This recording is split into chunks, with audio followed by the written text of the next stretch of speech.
দরবেশজির শিষ্য শিষ্যাদের কাছেও তিনি বিভিন্ন রূপে প্রকাশিত।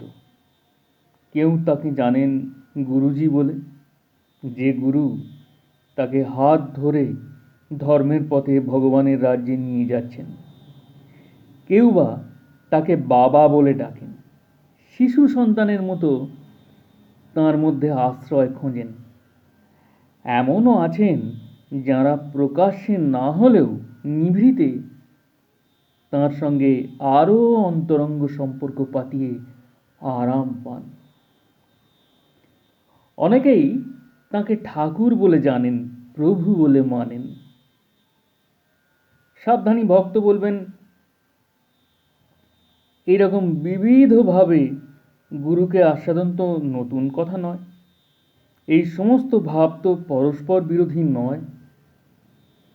যাকে কেন্দ্র করে এই বিভিন্ন ভাবের তরঙ্গ বয়ে যায়, তাঁর দিক দিয়ে স্ববিরোধিতার প্রশ্ন ওঠে না ঠিকই, কিন্তু প্রত্যেক সাধকের ব্যক্তিগত দিক থেকে দেখতে গেলে দ্বন্দ্বের কারণ ঘটে বই কি।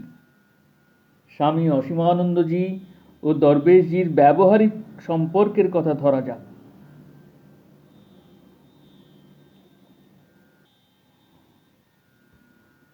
ধানবাদে দরবেশজি এসেছেন।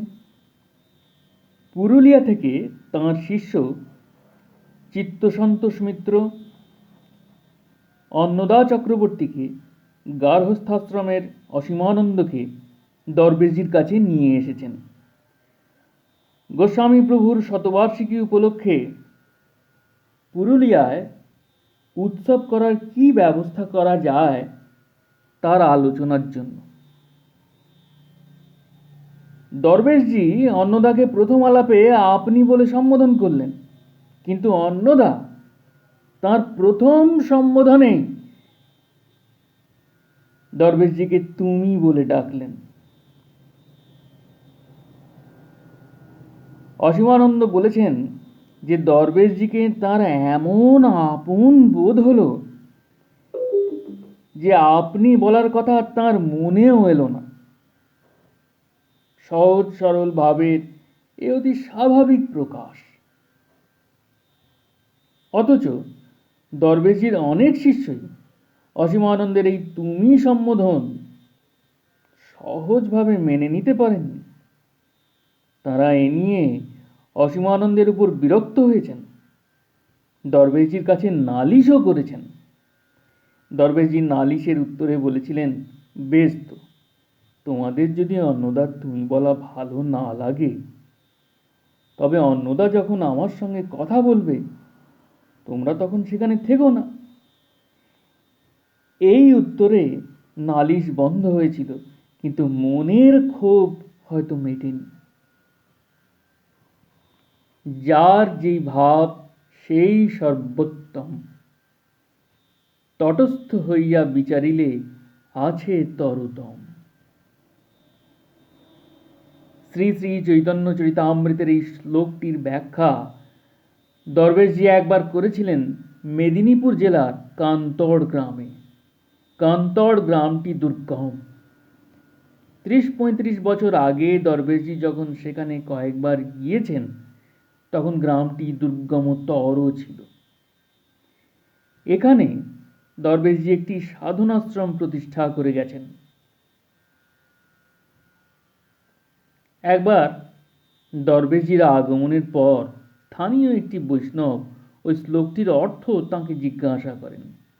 দরবেশজি বললেন, বিভিন্ন ভাবের তারতম্য তখন পর্যন্তই মনে আসে যতক্ষণ পর্যন্ত বিচারক তটস্থ অর্থাৎ তটে বা পাড়ে দাঁড়িয়ে থাকে।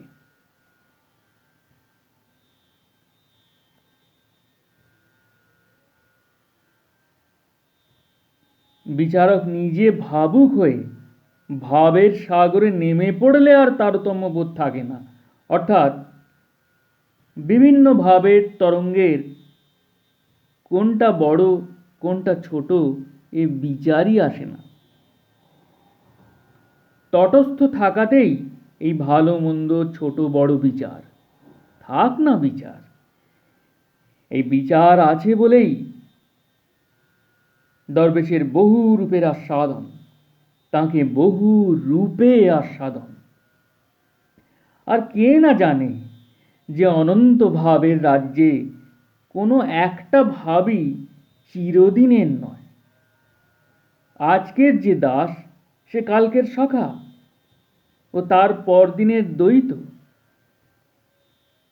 নিতান্ত ব্যবহারিক দিক থেকেও দরবেশজি ও তার কৃপাশ্রিত জনদের সম্পর্ক বিশ্লেষণ করে দেখলে এই বহুরূপের অন্যরকম প্রকাশ চোখে পড়ে। দরবেশজি নিজে গোসাইজির শিষ্য, আবার তিনি 2000-এর কিছু বেশি নরনারীর গুরু।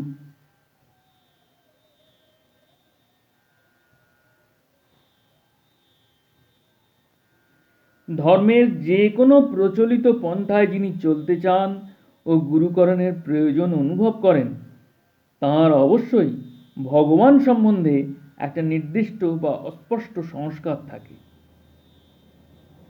দরবেশজির শিষ্য শিষ্যদের মধ্যে এই ব্যবহারিক সম্পর্ক ও সংস্কার আশ্রয় করে বিভিন্ন প্রত্যয় গড়ে ওঠে এবং এই প্রত্যয়ের ভিত্তিতে 3টি মোটামুটিভাবে তাঁদের শ্রেণীবিভাগ করা যেতে পারে।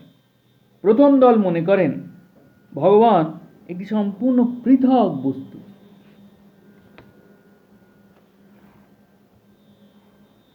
গুরু দরবেশজির প্রদর্শিত পথে দরবেশজির গুরু গোসাইজির কৃপায় ওই ভগবানকে লাভ করার জন্যই সাধন ভজন। দ্বিতীয় দল বলেন গোসাইজি ভগবান, কিন্তু ভগবানের গোসাইজি রূপী আরাধ্য।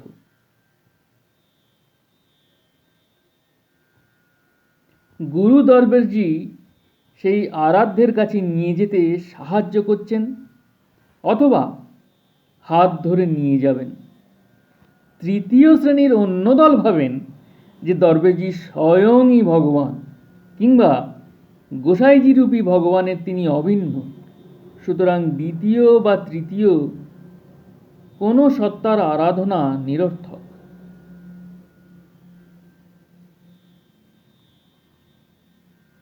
তটস্থ হয়ে বিচার করতে গেলে এই 3 রকম বিশ্বাসের বা ভাবের ছোট বড় পার্থক্য হয়তো করা যায়, কিন্তু তট ছেড়ে অনুভবের গহনে অবগাহন করলে আর কোনো ভেদাভেদ থাকে না।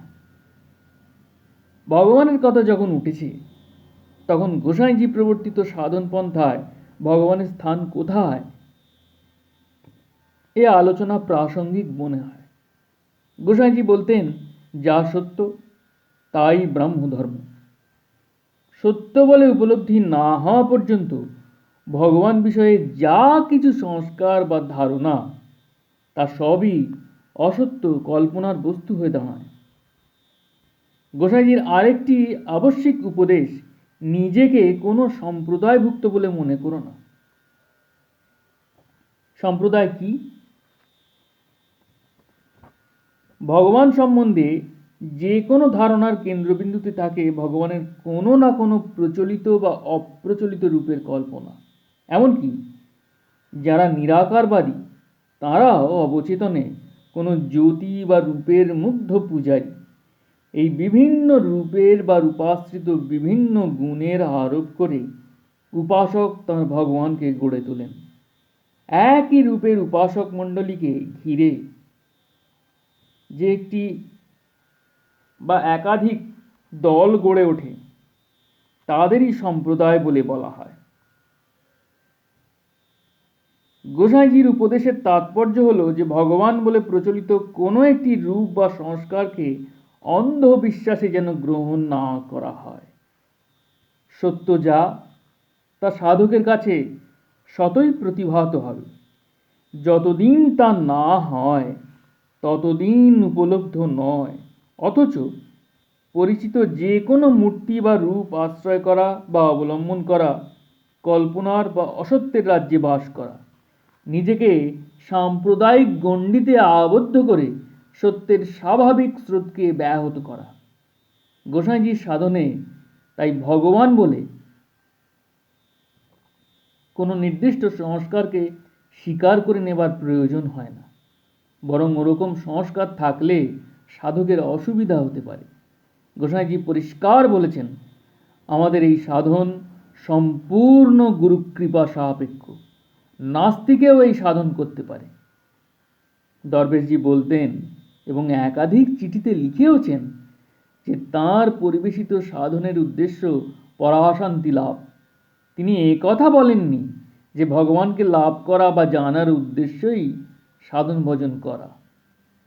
একটু চমকপ্রদ শোনালেও একথা বলা চলে যে গোসাইজির সাধনে ভগবানকে বিশ্বাস করার তো দরকারই হয় না, ভগবানকে না মানলেও চলে। গয়ার অ্যাডভোকেট অম্বুজাক্ষ ঘোষের কথাই আলোচনা করা যাক। তিনি যে পরিবেশে মানুষ, সেখানে ভগবানকে মানা তো দূরের কথা, সে সম্বন্ধে কোনো কৌতূহল হবার মতো সংস্কারও তাঁর হয়তো ছিল না।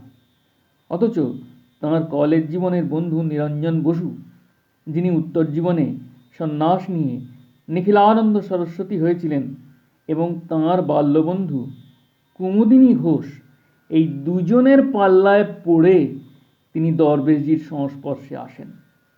নিরঞ্জন ও কুমুদিনী উভয়ই দরবেশজির শিষ্য ছিলেন। এদের বারংবার অনুরোধে, অনেকটা দায়ে পড়া ভাবে, অম্বুজাক্ষ দরবেশজির কাছে সাধন প্রার্থনা করেন এবং অনুমতি পান। সাধনের ঠিক অব্যবহিত পরে অম্বুজাক্ষকে দরবেশজি বলেন, ভগবান নেই এই বিশ্বাস রেখেই সাধন করো। অম্বুজাক্ষ অবাক হলেন বটে, আবার নিশ্চিন্তও বোধ করলেন হয়তো, জোর করে তার মাথায় ভগবানকে চাপিয়ে দেওয়া হলো না বলে।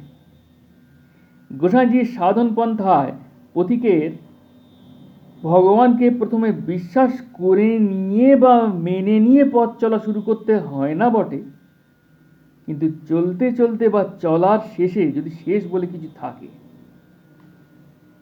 তারা অনেক সত্যের সাক্ষাৎ অবশ্যই পান।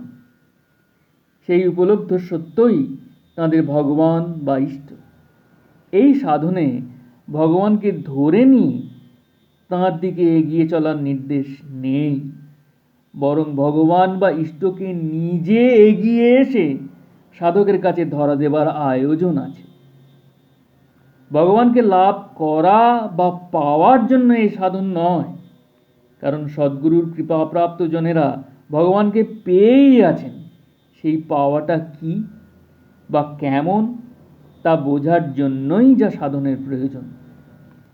গোসাইজি যে বলেছেন সদ্গুরু শিষ্য করেন না, গুরু করেন, তার সম্যক তাৎপর্য এখানে। ব্রহ্মবিদ যেমন ব্রহ্মৈব ভবতি, ভগবানবিদও তেমন ভগবান হয়ে যান। শ্রী শ্রী বিজয়কৃষ্ণ লীলামৃতের ভাষায় এ সাধনে উপাস্য ও উপাসকে কোনো ভেদ থাকে না। কাজেই ভগবানকে তৃতীয় পুরুষ ধরে নিলেও গোসাইজি ও ভগবানে কোনো ভেদ নেই, তেমনি দরবেশজি ও গোসাইজিতেও কোনো পার্থক্য নেই। দরবেশজির শিষ্যরা তাই তাঁকে যেভাবেই ধারণা করুন কোনো ক্ষতি নেই। আর সাধনের একটু আধটু রকম ফের হলেও হতে পারে। লৌকিক দৃষ্টিতে কিন্তু দরবেশজি বহুরূপী, বিবিধ ও বিচিত্র ভাবের আলোয় তিনি অনেক রূপে প্রতিভাত, প্রকাশিত। কিন্তু দরবেশজি মনুষ্য দেহধারী গুরু, পথ প্রদর্শক ও আদর্শ। তাঁর ভগবৎ সত্তা বরণীয় ও আদরণীয় নিশ্চয়ই, কিন্তু তা সাধকের কাজে লাগে না।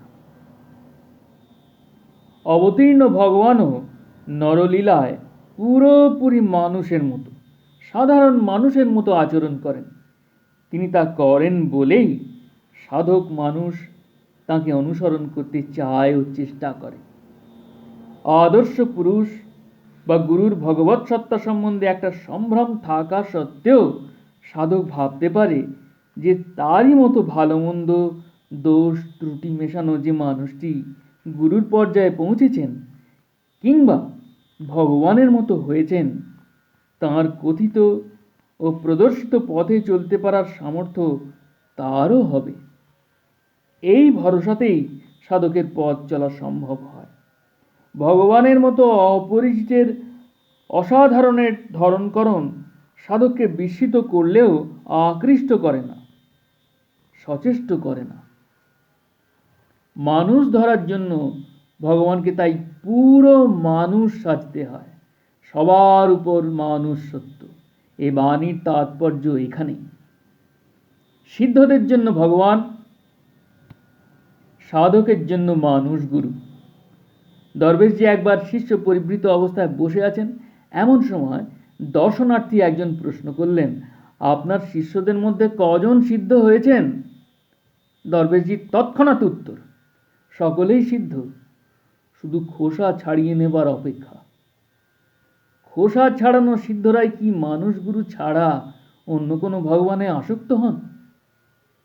এ প্রশ্নের উত্তর গোসাইজি ও দরবেশজির জীবনেই পাওয়া যায়। কে না জানে যে গোসাইজি তাঁর বিবিধ কর্মপ্রচেষ্টা ও আচরণে প্রায়শই তাঁর গুরুর দোহাই দিতেন, বলতেন গুরুর আদেশ মতোই তিনি চলেন। দরবেশজি বলতেন গোসাই ছাড়া সমস্ত জীবনে তিনি আর কাউকে পূজা করেননি। পরিণত বয়সেও তিনি যে বিভিন্ন সময়ে গোসাইজির ধমক পর্যন্ত খেতেন, পুলকের সঙ্গে তা প্রকাশ করতেও তিনি দ্বিধা করতেন না। ভগবান দরবেশজির অনেক রূপ, অনন্ত রূপ। মানুষ দরবেশেরও অনন্ত রূপ না হলেও প্রকাশ্যে বহু রূপ। সেই বহু রূপের বিশেষ কয়েকটির আস্বাদন করাই এ আলোচনার উদ্দেশ্য। দরবেশের ত্রিবিধ প্রকাশ, গুরু সঙ্গে, পরিজন সঙ্গে ও শিষ্য সঙ্গে। গুরু বা মুর্শিদ দরবার, আম দরবার ও খাস দরবার, এই নিয়ে যে দরবেশ দরবার তার শরিক হতে না পারলেও উঁকি ঝুঁকি দেবার চেষ্টা করতে ক্ষতি কি? জয় গুরু, জয় দরবেশজি, জয় গোসাইজি, প্রণাম।